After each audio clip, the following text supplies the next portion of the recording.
Good morning, everyone. Welcome to the Modern Market, where every day we analyze and discuss everything to do with the modern market. That is the crypto market, the NFT market, and how to make some or hopefully a lot of money on the internet. Loaded up for discussion today, we have Elon creating the America Party. We'll discuss some of the details you need to know there, plus any implications we think might exist from it. We've got LetsBonk flipping pump fund in 24-hour revenue in meme coin launchpad war. Excited to discuss some of the numbers there and what is going on. And then finally, legendary trader GCR's a winning strategy of having access to Binance listings was revealed. Some people were up in arms about it. Some people didn't care at all. So we'll discuss what the winning strategy was and what we think about it. We've also got the latest on price action on crypto and NFTs as usual, plus a general discussion on where we think attention and capital is flowing. So stay tuned for that. I'm delighted to say I've got Legendary and Bread in the co-host seats with me today. We are ready to get into it, but just a reminder, friends, before we do, nothing that we say here is financial advice. This market is very risky. We don't know anything for sure, so please proceed with caution and exercise your own judgment. With that out of the way, Bread, how are you doing? It's Monday, it's the 7th of July. You are making some commentary in the private chat here. What's going on? What is Yo, dude, you sound like you're in a tin can. I don't know what's going on. I know what's going on. So you're doing the thing that I do with every single guest immediately. This is what's going on. Why has no one told me this? Thank you for telling me. I've immediately fixed it. Now I don't sound like a tin can, right? It's better. We'll let it age. But yeah, no, things are good. You know, I'm American, so you know we're coming hot off the weekend of artillery, fireworks and whatnot. Were shot for several days, even though it was a one-day thing on Friday, a holiday, 4th of July. I had a birthday I had to celebrate yesterday, so that was lovely. I'm actually just really happy to not be in the Midwest anymore, which is sweltering and shitty and hot. I was in New York the other week, which is not the Midwest, but I was born in the Midwest, so that's what my life is used to. And it's just so glorious where I'm at now. It's nice. It's like crisp air. It's like cool. It's like got all that stuff. It's amazing. So yeah, I'm loving my new situation. Sounds delightful. Sounds very nice. Yeah, you do sound better. There you go. Just for the people tuning in, we are all, I was about to send a message saying all our angles are messed up. Like Legendary's on the move. My computer is crashing. Bread decided to have it like zoomed in on him chewing. There we go. There you go. Ordered the AI to fix the camera. So yeah, we're like working through some technical issues for no real reason though, because I'm at home. Bread's at home. Legendary's the only one traveling. Yeah, Ledge, where are you at? What's going on there? Yeah, I'm spying the entire weekend. I went to the countryside, and I went to another. There's like plenty of golf courses where there's like 10, 12 golf courses. We're back at the golf chat, and dude, it's hooked. Dude, interesting enough, I had a lesson with a different coach here, way younger than my guy. And he did all the iPad video analysis, drawing lines on my swing, etc. And that was way more helpful than the last 5 lessons that I did with my previous coach, who didn't do any of that. So definitely a fan of the visual tech-based learning here. I mean, we could have told you that. If you would have put those two people in front of me and said like, hey, which one's better for me? Everyone in the audience would have said, go to the one that is basically your watch, but a person. Yeah, it's fair. Yeah. Give Legendary the AI toothbrush version for a coach. Love it, yeah. Like, why not? That's obviously the thing that would make most sense here. Okay, that sounds fun. We still have yet to see any evidence of you playing golf, Legendary. So frankly, this could all be an interesting narrative that you're spinning. A ruse. I mean, it's a great story. It's a wonderful story. It's a nice storyline. There's also some nice visuals you're showing on the timeline. But until we see that swing of yours, we'll just call it into question, you know? Did you guys look up Charles Barkley's swing?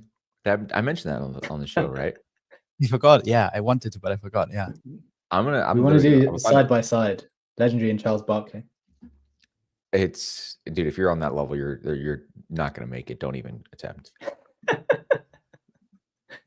In time, we'll get the side by side eventually. But look, guys, let's get into it as usual to get you up to speed with everything that you need to know that's been going on over the weekend. It's actually been quite eventful. Quiet in some ways, but then really eventful in other ways. Maybe that's just every weekend, though, to be fair. Right, let's get into it. Starting with the majors as usual. Bitcoin is at $108,000, up just 1% in the end. ETH is up 2% to being a 2.5k asset. It is not worth 2.4k. It is now not worth 2.6 either, 2.5.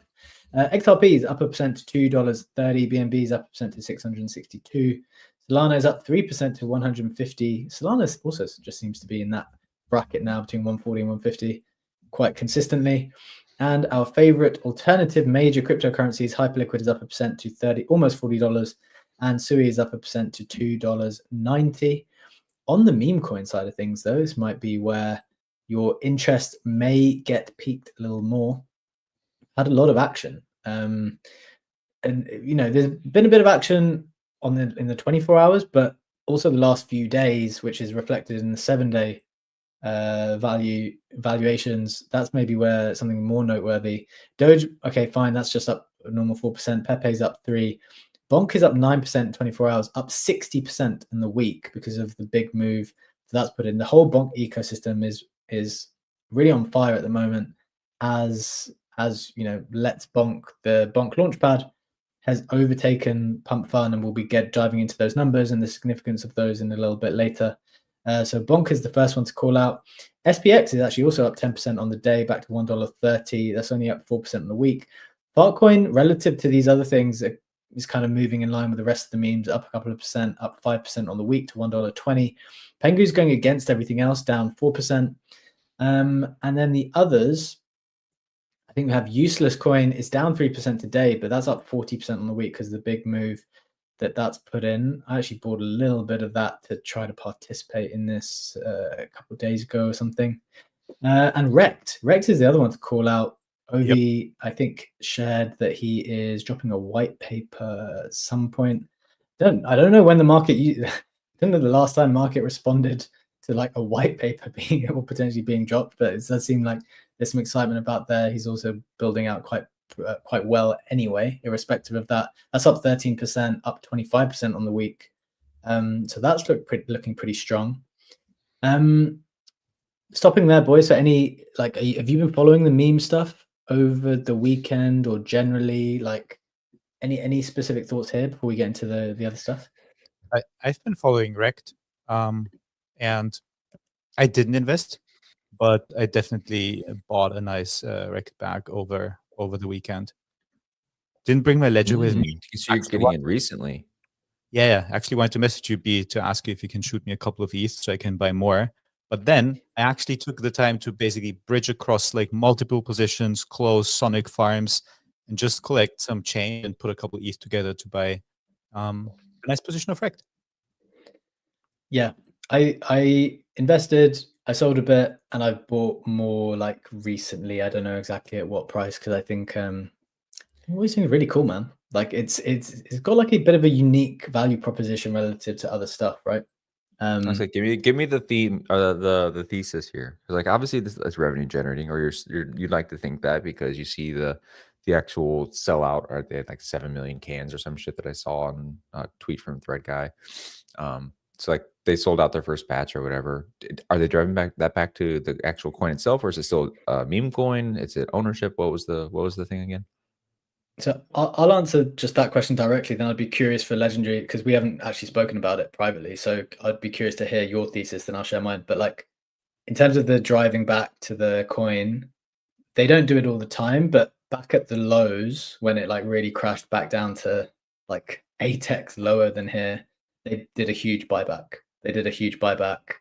I think he said on the interview that we did with him, they bought like hundreds of thousands of dollars back, I think, or maybe it was 6 figures. I can't remember. Which has done like a 7x since they bought back. So no, yes, they're obviously making money. No, they're not doing it like all the time, but they've obviously shown that they will do that. Let's curious for your thesis before I kind of maybe fill in the gaps. Yeah. My thesis is this. I think the market, if nothing happens, the market is going to have a very nice week, maybe next week even, too. I'm thinking we could realistically see Bitcoin breakout and then have alts breakout. I am positioned when it comes to the hype side of things. I am positioned when it comes to the meme side of things on hype. But I sold everything I had on Solana, basically. I sold everything I had on ETH as well. And of all the things that are out there where I don't have to track what Bonk guy is posting, etc. I just have a good feeling and with the underlying business there. So this was my choice for potentially number go up. Yeah. So for you, it seems like I think this is an interesting way to think about it, right? Like, because there's so many different sectors within memes now. Obviously, Rekt is being coined as like a brand coin, maybe more in line with Pudgy Penguins, although it's not IP in the same way. So you've kind of got like IP coins, you've got brand coins attached to like real world products, which is what Rekt is. And then you've got like actual meme coins and the kind of bonk guy stuff where these guys are just absolutely sending the bonk ecosystem, as well as there maybe being some underlying support for the bonk ecosystem anyway. And you kind of got to choose here, like how much do you want to be online? How much do you want to track? Maybe you allocate across all of them. Maybe you think, right, you want to participate only in one type. You definitely feel, and maybe this is unwarranted, but it's a feeling that I've felt as well. Maybe it is warranted. You feel a bit safer in the business, I think. Maybe this is like a more professional outlook, which might not necessarily always be the one that makes more money, but you feel safer in Rekt, in my opinion, because you're like, right, you've seen this guy work his ass off like for multiple years, and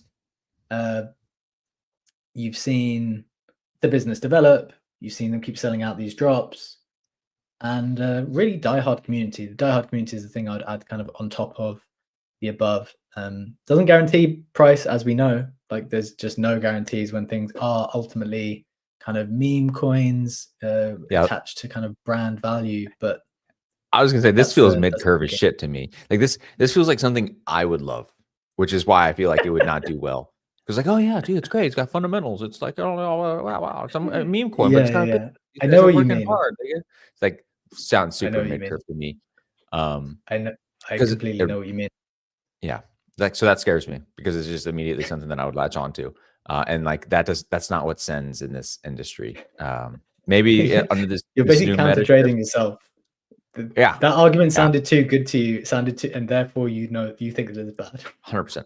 Yes, it's me looking at this thing and saying like it makes sense, and which means it's not something that will do well because like I latch onto this shit like most do, and then I have someone come in over the top and they go, bro, you gotta vibe it, man, and then like that's the thing that goes like 67x. So yeah, like, that's when like these bonk fun coins just come in and do the 100x that you were hoping for. Yep, and mine bleeds out forever.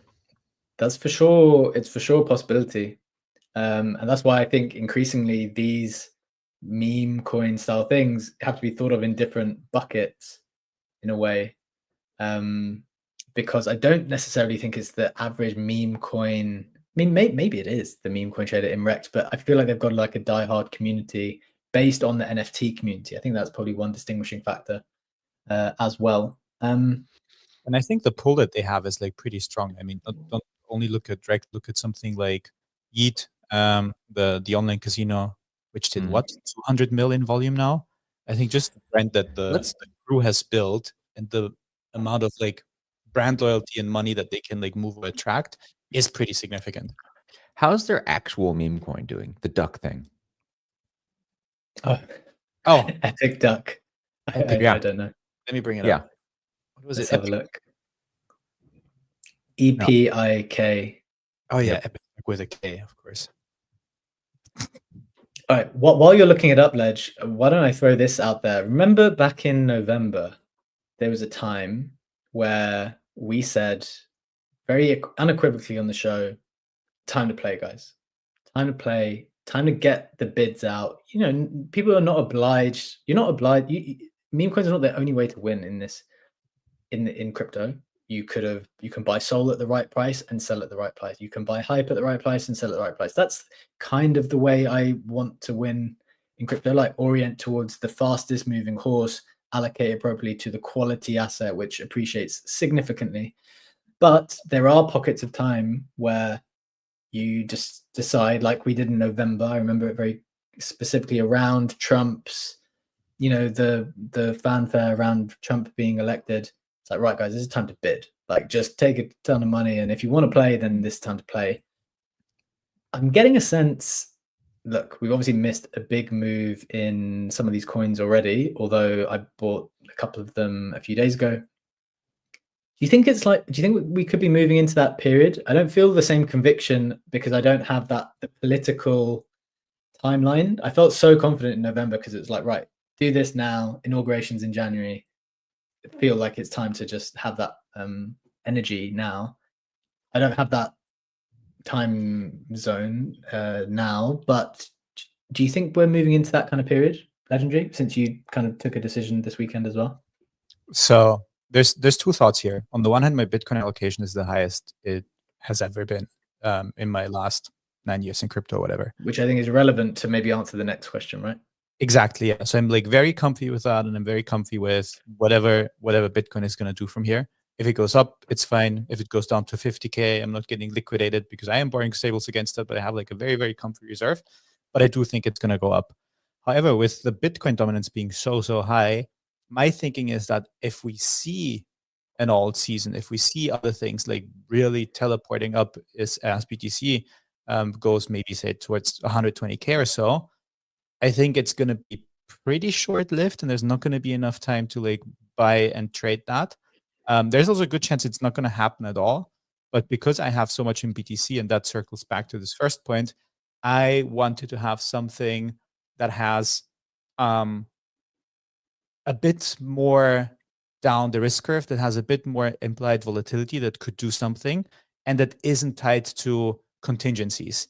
Like by now, I am the largest holder of bad bonds. I have 41 now, but obviously that depends that Mega ETH is going to do well.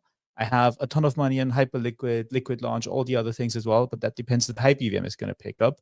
And I wanted to have something that just, goes up if it vibes and if the vibes are good, basically. And it didn't have that in my portfolio any longer. And I feel like it's a good time to have that. Again, it might do nothing, but then honestly, I don't care too much because of this very, very high long-term conviction play I have in BTC right now.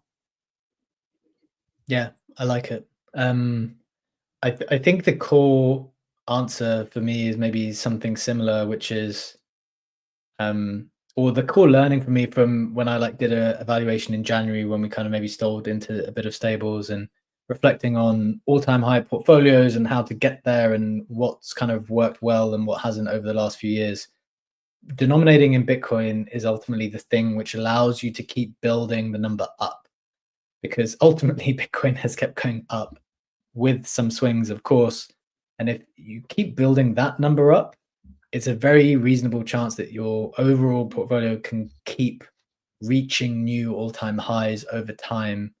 And actually, I guess it gives you more strength and confidence to take potentially bigger swings in moments like this, where you're like, okay, Bonk guy seems to be on a roll and the whole ecosystem's on fire, which we're going to talk about a bit more in a second.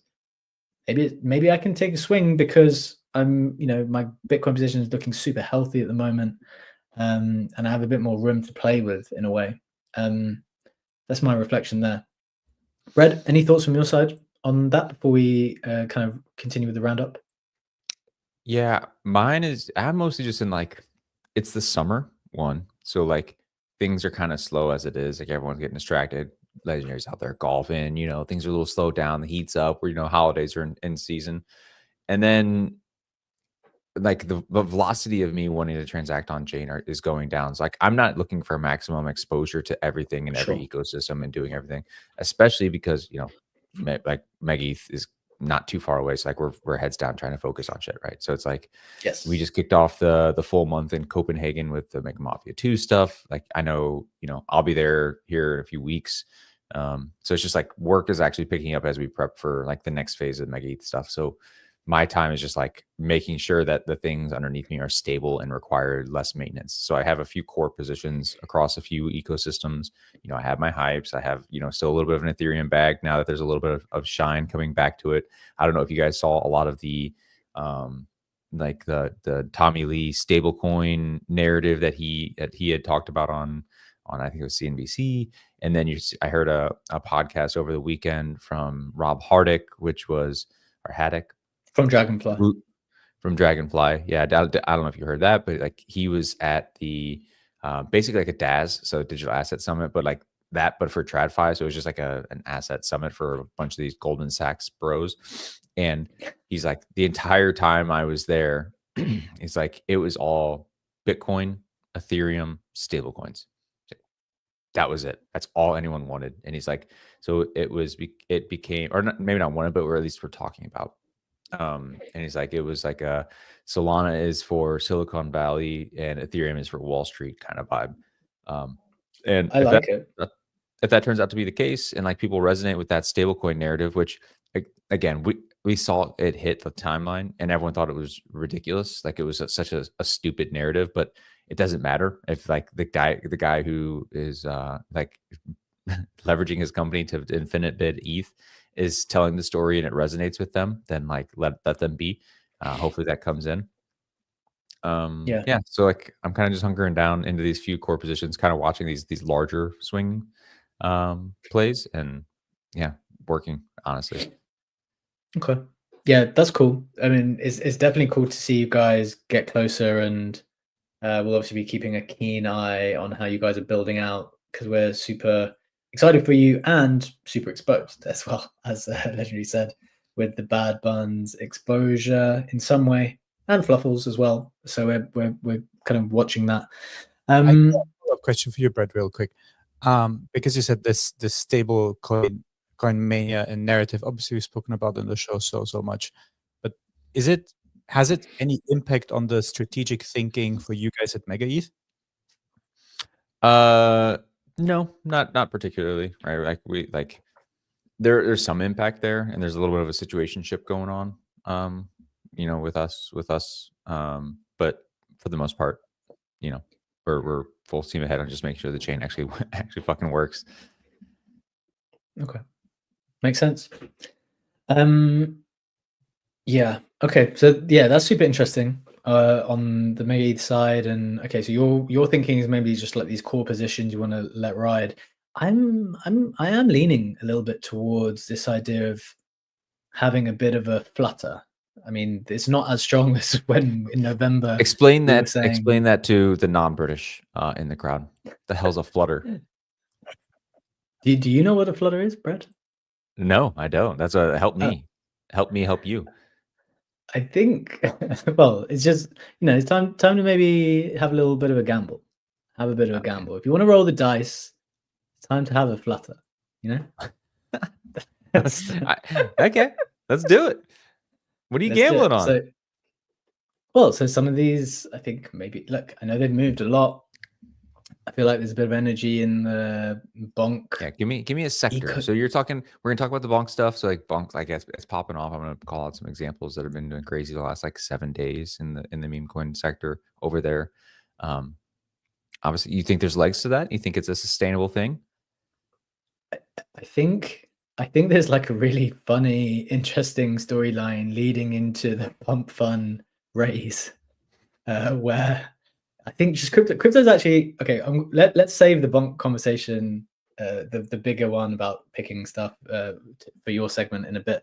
But I think crypto's so amazingly hilarious sometimes for the storyline, which is everyone knows that pump fun's amazing. They've crushed it. They made so much money, and they want to raise a bill at a full bill valuation. And people were talking only like 2 weeks ago about how it's a no-brainer. It's a buy. They're making so much money. This is their revenue.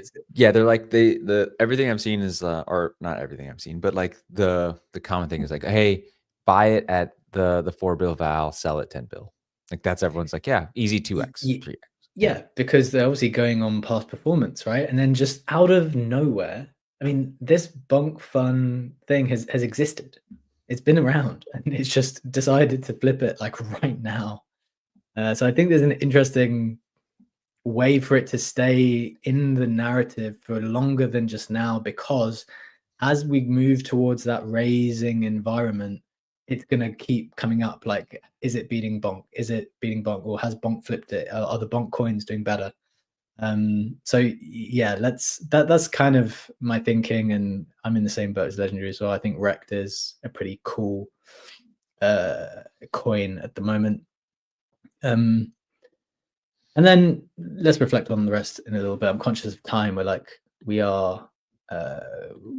kind of going a bit slow here, but right. Let me just update people on what else is going on. Then we're going to get into the headlines, which will include this Bonk, some of the numbers, getting into the details, which we think are important.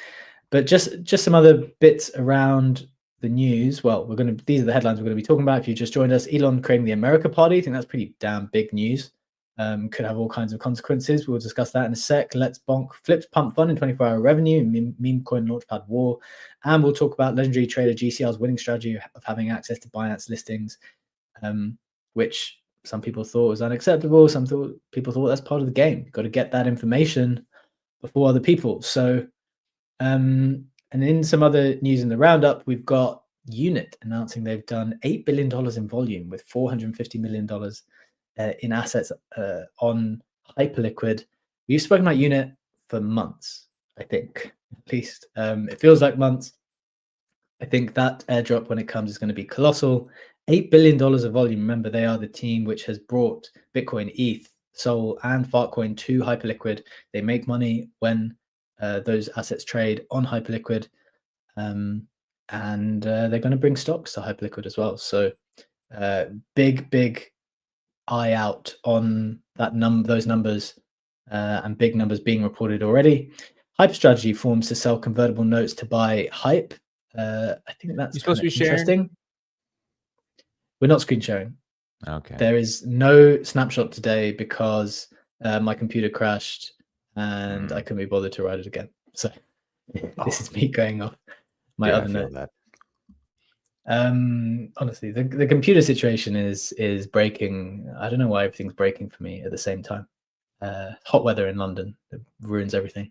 And then finally, did you see the news? 100,000. There was this claim that 100,000. You could stake $100,000 worth of TON for a Dubai visa, a 10-year golden visa, which was, we spoke about different media outlets, reported by Cointelegraph initially, and I think actually the Telegram Foundation announced it, and then Dubai came out after and said, no, that's not true. There is no deal like that. I don't know why people do things like this. I don't know what people's sources are.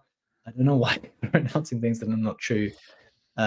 Yeah, I mean, I guess that's not too not to give a total indictment of our industry, right? Robinhood did the same shit. They're like, hey guys, you have OpenAI, stocks you can trade and do all those stuff. And then even OpenAI came out. It's like, guys, no, we're not letting you do this. It's like, maybe there's probably a kernel of truth to this. I don't know if it's like a mutually agreed upon thing or if they just like jumped the gun. But yeah, like, I mean, this is not unique to us as an industry, although I guess the Robinhood thing is still technically kind of our industry because they said they leverage blockchain. So like they're one of us now. Yeah, I don't know. So anyway, I thought that was pretty interesting. And then finally, Rekt announced airdrop for Jupiter drop purchases. Ended up being worth more than the cases. And again, that's a pretty nice flywheel for the Rekt but purchasers when they end up getting given more tokens, getting more dollars worth of tokens back than what they purchased for their drinks. So it's a pretty interesting flywheel they've designed there. Those are the main bits. Before we get into the main stuff, anything catching your attention? I know it's not as full a snapshot as usual because the computer broke, but is there anything catching your attention from there or elsewhere that I might have missed over the weekend? One for Legendary, then one for Bread before we get into the headlines. For me, it's the unit stuff. 8 billion volume is amazing. I think it's surprising to see it's that much, honestly, given that we still think that unit is relatively unknown, but obviously it's a smaller sum of capital that is doing like a lot of volume. However, the part that I constantly keep forgetting is the on-chain stocks plan for unit. I keep forgetting that this is a thing because I am like pretty bullish on stocks going on chain. I think we had the conversation on this show saying that we could see a world where the new altcoin meme coin season happens around on-chain stocks, and I keep forgetting that this is something that unit wants to do as well, which makes me happy every time I remember that, because that makes me more bullish on my potential airdrop, which obviously hasn't been announced, but that's our underlying speculation here.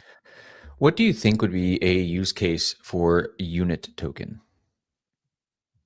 I think. Go on, let you go first. You go first. I think, based on zero knowledge, I think they will do similar to Hype because they are fortunate enough to make a ton of money. So I think they'll be able to. Aren't they feeless right now?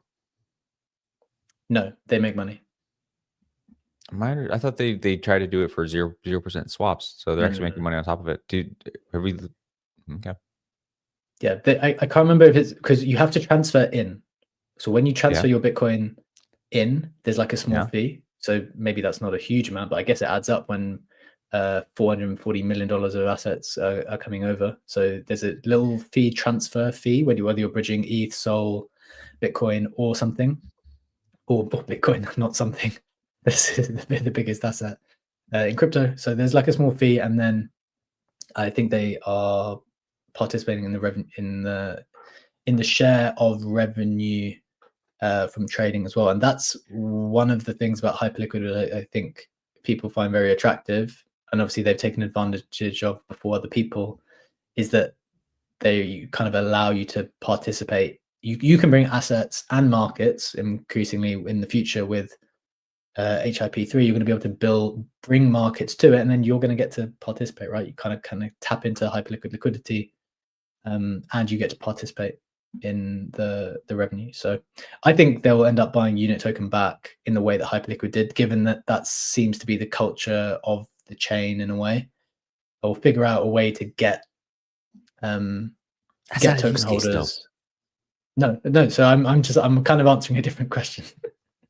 It's will it be the number valuable? going up. Yeah, is, sure. If they give me all the revenues that they were going to give, like, yeah, sure, it's valuable.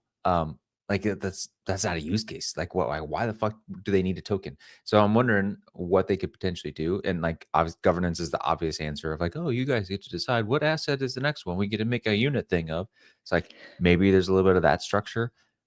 Maybe they take on some of the same hype structure where it's like, you know, you stake 1 million hype, then you get to choose the perp market that you want to set up. So like, you know, maybe they do it in that way where people get like a fee revenue or a fee share if you use unit to then decide the next asset to then choose that and get a portion of the thing.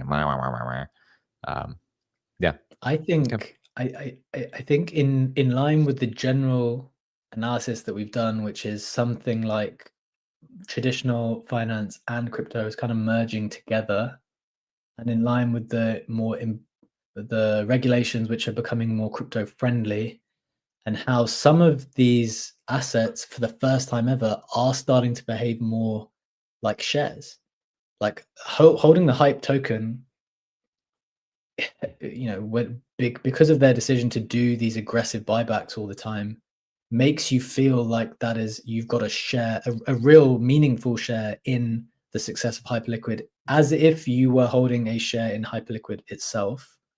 And I think if that's the culture, this is just like my thinking. I don't have any knowledge on this, but my thinking is if that's the culture created in there, and because the people building unit are specifically so well respected, I think builders have more leeway from the regulation side to create assets which operate more like shares. And so my bet is that it kind of feels more like you will have a stake in unit by having that token, whether that's by buybacks, whether that's by like rev share. And that's why you end up wanting to use it, because that's the reason why people hold shares anyway. So that's my kind of broader bet that will happen over the next 3 to 6 to 12 months and beyond, actually, for crypto assets. Okay. Yeah. Anything else on that, Brad, or did you want to pick something else? If I missed anything before we get into the main headlines?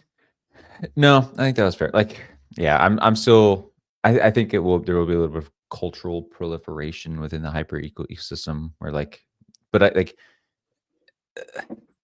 that's ultimately going to give way to selfishness. It'll and not in a bad way. Like, these are companies, and they should actually they should be earning the revenue that they generate. Just like Pump Fund is not just shooting their money out into the ether for, for the Solana ecosystem. They're collecting their revenues. They are sending that shit to Kraken. They are selling that shit, and then now they're raising at a 4 billion valuation because they're a profitable company and they have no onus or obligation to give any of that shit back. They just don't. And because of that, they're very successful and they're growing rapidly. And we'll talk about the bonk thing, but I think yeah, sure, it is nice that there's a little bit of that culture inside of the hype ecosystem, but these companies need to make money. And if everyone is taking all of the revenue that they generate and shooting that back to people, ultimately someone's going to come across and go, you know what?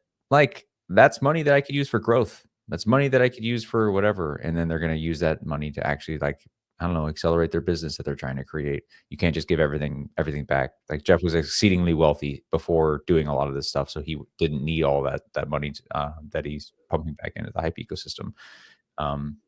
I think that's not something you can bet on, I guess, is in the hype ecosystem. I think long term people will come in, they'll create great products, and they will capture the value that they generate for that product because they're a business. Yeah.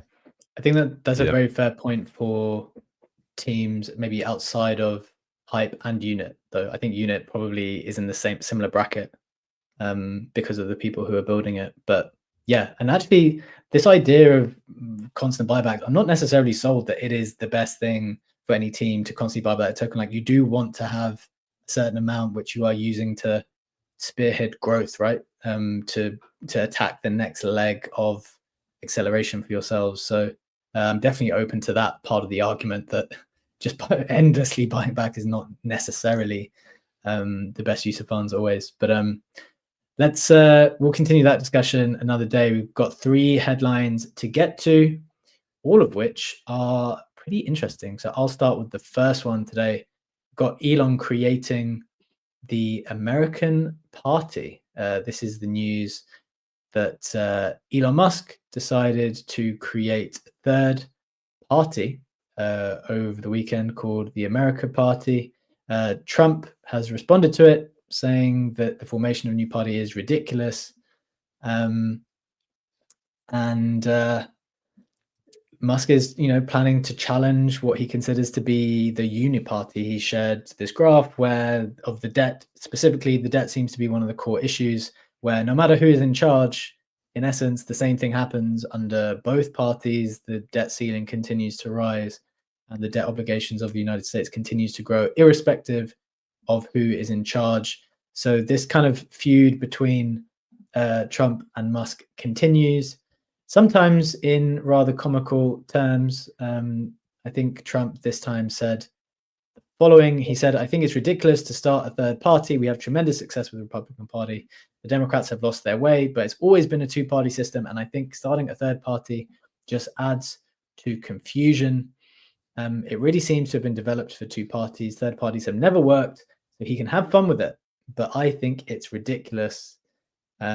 He also commented on Elon by saying, "I'm saddened to watch Elon go completely off the rails, essentially becoming a train wreck over the past 5 weeks." So they will not stop this this little back and forth that they are having at the moment. Very reasonable question from Drew in the comments, which is Musk a US citizen? Will he be the actual head of the party? Will he have to name someone? Will he just publicly show support? Reasonable question. Has he actually created his party, or is he just saying that he has? I think sometimes people are just saying things. We're definitely in the realm of just say things. Like, are all the tariffs in place despite them getting mentioned however many months ago? No, just say that you're going to do them, and maybe they happen, maybe they don't. I don't think a third party's been created. We're just going to talk about it now for the next few months, I guess, until some kind of alliance or peace has been negotiated between these two. So look, that's the situation. It doesn't look like, you know, how the previous times these two have kind of locked horns. The market kind of responded poorly. Hasn't really done that this time. Bitcoin and stocks are looking pretty strong where they are. And so maybe people are getting bored of the back and forth between these guys. Maybe one bigger question that's been on my mind, I don't know the answer to this question, would be curious for your thought, Legendary, is do you think this is, I mean, maybe this is actually kind of a political question. So, I mean, just first your thoughts on the reaction to this on its face. What's it doing for the market, if anything? Then I'm wondering, like, if this is a wise thing for the Republican Party to do when Elon is the most powerful and influential business owner and kind of brings the tech vote to the Republican Party, which may have been elsewhere before. And so it kind of creates the tech alliance with the MAGA alliance, and feels like there's this fracturing now, which I'm not sure can exist properly. But curious for your thoughts. I feel like a lot of countries have a story like that to tell. You have some sort of billionaire supporting a party and then being pissed up with the situation, with what happened, and then founding their own party. We had a construction billionaire doing that in Austria as well. I feel like a lot of countries have that story. Obviously, it's bigger in the US because everything is big in the US, and now it's the richest guy on earth in the most powerful country in the world. But I don't think that this two-party system that the states have and have had for such a long time is going to change. I just don't see that being a relevant topic of discussion over the next, I don't know, couple of years or so. Yeah, that's kind of my instinct. I'm not sure why this is the battle that he's choosing to pick, because I think he kind of needs to focus on the companies. But he seems to like this this detour that he's taken into politics. Couldn't you say that about Trump? Trump should have been focusing on the 97 Trump and gold businesses that he had, like hotels and golf courses and all of this shit, before he like does the political party thing. And then, well, he actually can make the political aspects and aspirations, you know, spin up all your businesses and like make them a little stronger. Like, right, you build up brand value, build up brand equity, and like this wouldn't be the first time Elon has specifically gone after something where everyone looked at him and said, like, who the fuck do you think you are, starting from scratch in a net new thing in something that is like established, right? Whether it's rockets, whether it's electric cars in the US, when you have all these incumbents in place. So this would be like a notable third, or fuck, even PayPal, right? When they're going against the incumbents of all the like the traditional facilities. So like Twitter. Basically, everything that he has done has been this thing where you look at him and you go, what the fuck do you think you're doing? Who do you think you are? You're attacking a very established situation, and you are at a clear disadvantage. Why would you do that? Coming into disrupt. And then he tends to do pretty well. Because he just like uses everything to snowball into the next thing. All right. You know, I think I saw private valuations of SpaceX like 600 billion or some shit like that. So, you know, I'm not going to necessarily fade the guy whenever he's going after a third thing, especially whenever like we're in a social media world. Like if we're going to compare Trump Social or Truth Social to Twitter and like have these two like social tycoons go after each other, he's got the better platform, right? Like he's not the bigger personality yet, but he's pretty fucking close. So yeah, I don't know, man. And like, as an American, I know everyone is ready for it to no longer be a two-party thing. It's fucking annoying. We all hate it. Whether this is the time that we will actually give it the energy, and like this is the guy. I know that he is not also like the most liked person, but neither was Trump. Yeah, so dude, to be honest, like it doesn't look like an obvious fault to me. Strong points. I guess maybe the only technical thing, which I'm sure there's a way to get around, is he's not actually American, right? So I don't know that he could ever actually run or be the president himself. So maybe there's other things that need to happen there. Yeah, I'm not sure what the criteria is there. Yeah, the constitutional stuff that could do it. Yeah. Yeah, I don't think he can. But I take all your other points. Like, I think probably gets doubted every time he enters into every one of these new industries or kind of new endeavors, and he always comes out winning. Just another couple of points, just for context, before we keep it moving, because we're running out of time today. He was also asked in the comment section when he said the America Party is the solution. That was the tweet. Someone asked, will America Party embrace Bitcoin? And his answer was, fiat is hopeless. So yes. Yeah, I saw that. Yeah. So that was pretty notable, especially for ourselves. And then maybe just final, more speculative one, something for you to play with. I did not get involved in this, didn't see it at the right time, but there is an America Party coin, which is now at a 33.5 mil launched on market Bonk, cap. I do believe. Can we see what's the contract? Let's see. Can you see it there, Ledge? I'm pretty sure this was on Bonk. Anyways, that went to Etherscan though, which tells me no. Yeah, never mind. This one's on ETH. It's been a while since we've seen one of those. It has. I think there's also one on. I mean, yes, there's definitely an America ticker that was launched on Bonk. I saw it on the dashboard. Yeah, for sure. But the one that seems to have been brought up the most is actually on ETH in this case. So yeah, up to 30 mil, up like 300% in 24 hours. So 3x of the people who participated there.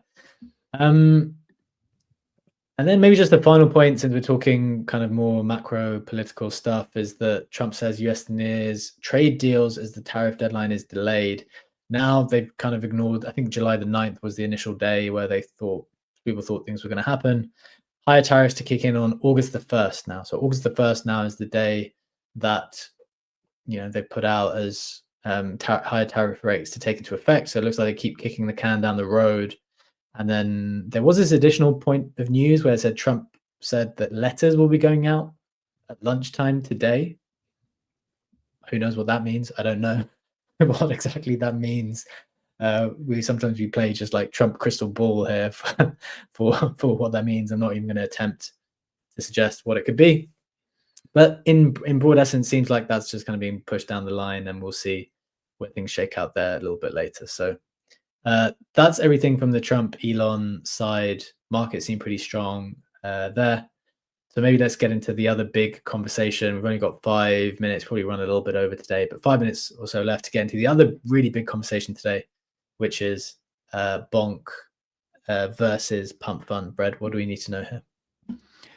Yeah, honestly, there's not a ton to it. So the headline is that just Bonk Fund, which is the platform or the launchpad that was launched by the Bonk devs and people notable within the Bonk ecosystem. So Bonk Guy, their launchpad platform, which is an equivalent to a Pump Fund, flipped Pump in 24-hour fees over the weekend.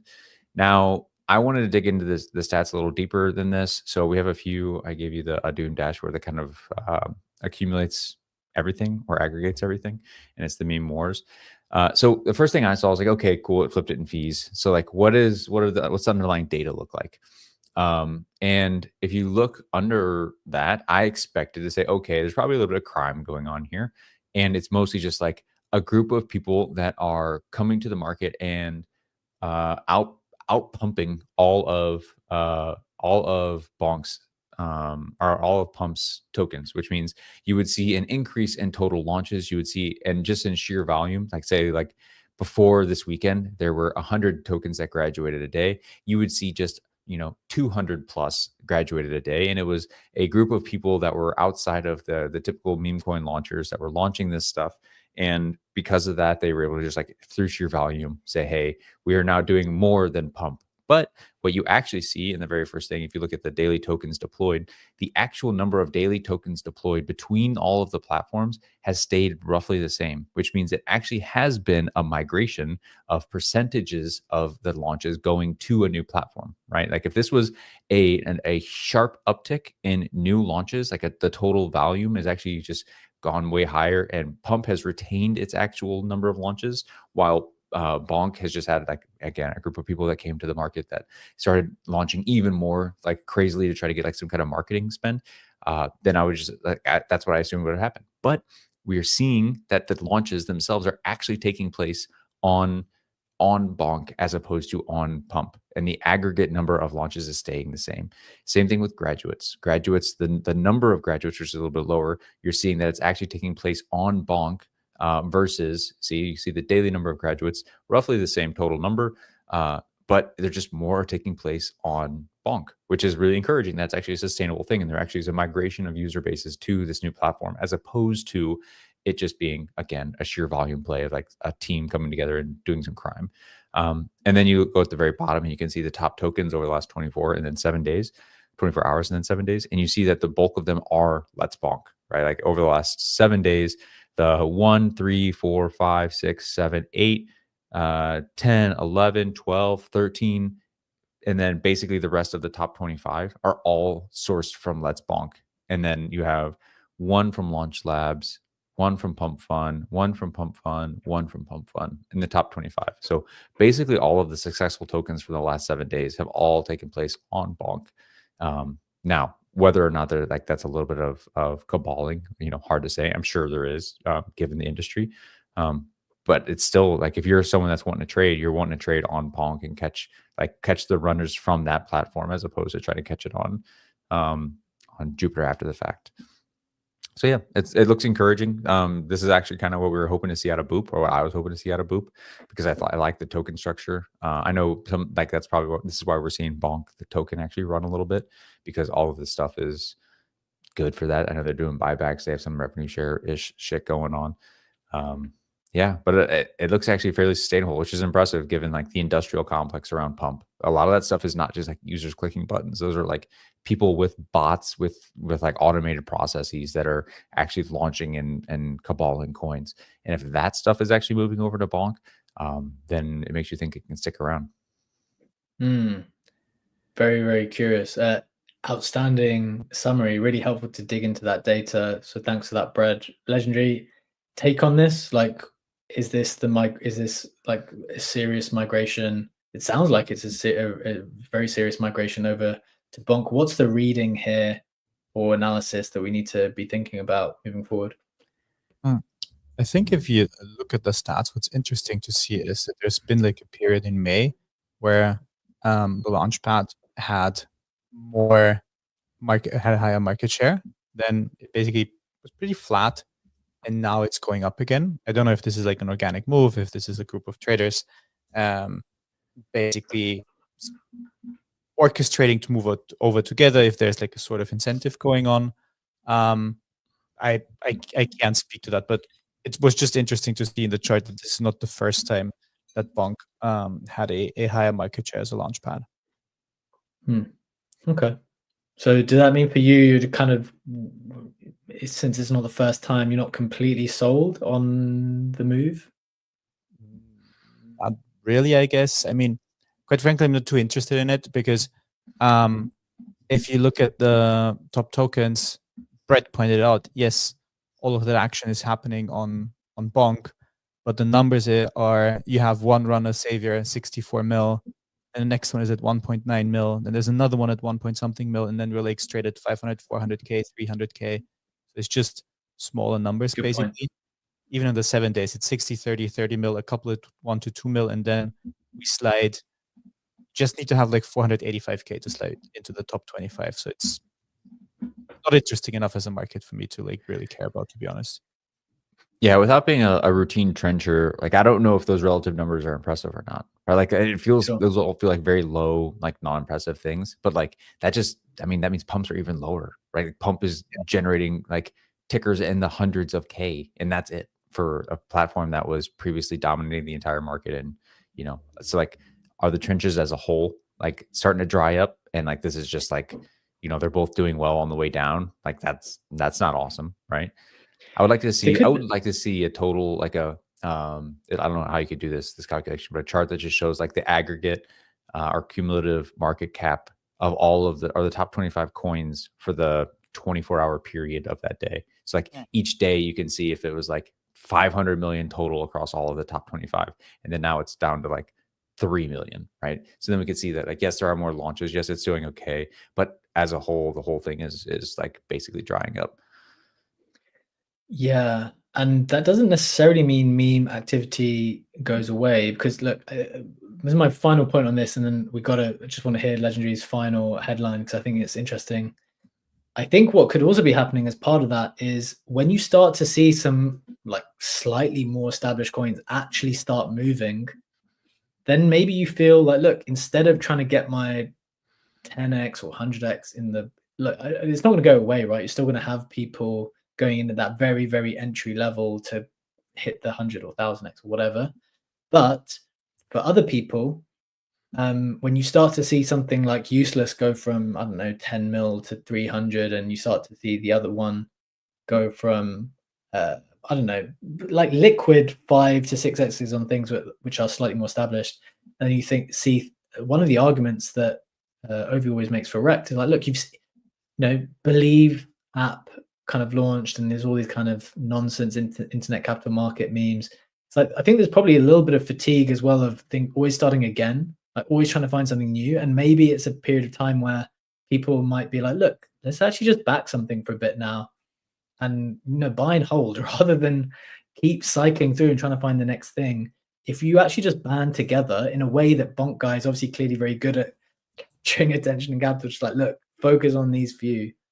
And then everyone can kind of participate. And look, it's not literally, lots of people will end up getting burnt on these things regardless. But maybe that's my thinking. It's like, maybe it's a little bit of fatigue, a little bit like, look, should we actually just bet on some of these things because some of them seem pretty strong, good holder base, good founder or something.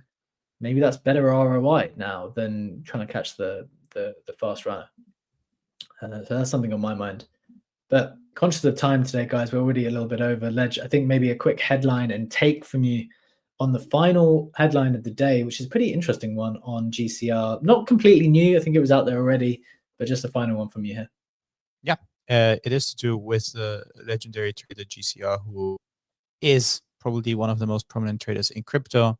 And this post by I Like Blocks went viral, saying, I'm not going to read all of that, just the key points. I'm sorry, I can't take it anymore. One account that's basically been worshipped as if they were God, made 90% of the money illegally, had Binance listing team on payroll, hacked AWS servers to get unreleased information.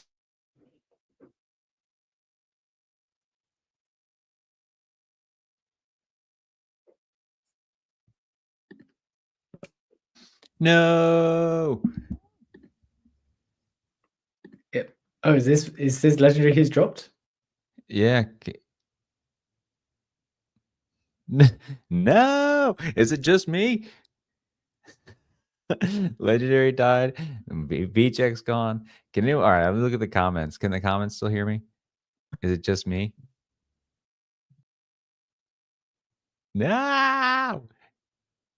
Legendary's gone. He's back. Wait, so it's just me and you left? It was just me. Oh, Bongo, it's me and Bongo. And Andrew, we're hanging out. What all you guys are good now. I think I'm back, question mark. Yeah, you are. You guys are smooth. Did you guys hear anything that I said on I heard the start that you said they hacked AWS servers and that's basically where it cut out. So I would say start there real quick. Gotcha. So had Binance listing team on payroll, hacked AWS servers, launched a private Discord to steal other people's ideas, or better yet, to use them to fulfill their own prophecies. In the comments, it's also been pointed out multiple times that this is about GCR. And if you look through those reactions, as Bichik had said earlier, there's some people in there who are like, yeah, I don't care. And others who obviously are up in arms about this. I don't think it's necessarily been breaking news in that sense. These allegations have been around for a while, if I recall correctly, but this post specifically did go viral and get a couple 100,000 views. Yeah, 400K views. We saw that with TraderMain too. TraderMain was on a stream. I think it was with Thread Guy, and he said the same thing. He's like, dude, GCR has been doing this shit for years. Like that was his thing. He would constantly get flow from the Binance people and know exactly what was coming, and then just buy ahead of time and then dump it. Like it was easy access for him. Yeah, apparently there was more common knowledge. Maybe just a lot of people. I think this is always going to happen in crypto, isn't it? Like cycles of people will keep coming and going, and people forget the law. People forget the histories of people and how they got to where they are. So I actually didn't know that. I didn't know that that was part of the story. Ledge, before we close out, do you have a specific take here? Like, does that make any difference to you? Does it matter? I'm always of the opinion in general, just don't worry about what other people are doing. Like, here is a market it's a new market. Obviously don't do illegal stuff, but in general, like, there's so much opportunity in general. There's a way to make money. Don't with other people. But what's your view? So on the one hand, stuff like this, like, it pisses me off, to be honest, because as you said, like, you have people flocking into crypto. They don't know the backgrounds of people, but they are being taught, oh, these are the guys you have to listen to. And if GCR speaks that BTC is going to go up, you have to go up. It will have to go up. But then it also really doesn't matter too much because people don't know the backstory. And if enough people are listening to that, then we'll act on that. Prices will move. Of course, more difficult with an asset like Bitcoin than others. But I don't know. It doesn't change anything. For me, I was aware of that. I am not a person to look at, I don't know, what is GCR saying on this? What is Kobe saying on that? And like try to form my own thoughts where I can, and not like try to chase some of the biggest and most successful traders successful in whatever way they have made the fortune. And yeah, I just prefer own critical thinking, but I guess that's not for everyone. Yeah. Final thought there is that I think even so GCR is barely even active anymore. So I think that's one take. But Kobe has come out and said specifically, like, guys, you maybe shouldn't necessarily be focusing on individuals, whether it's me or anyone else, hugely, because the market now is not what it was. Like, I think the crypto market back in early 2010s and into the ICO season, it's like a very, very different market than what we have now.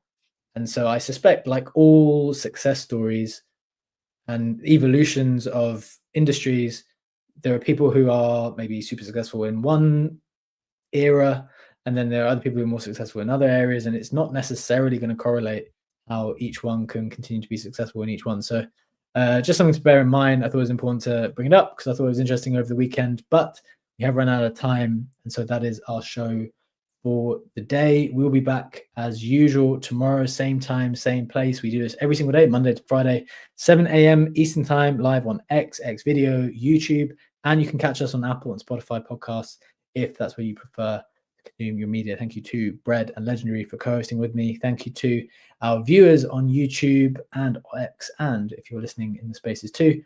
Have a wonderful day. Take care, and we'll see you tomorrow. Bye-bye.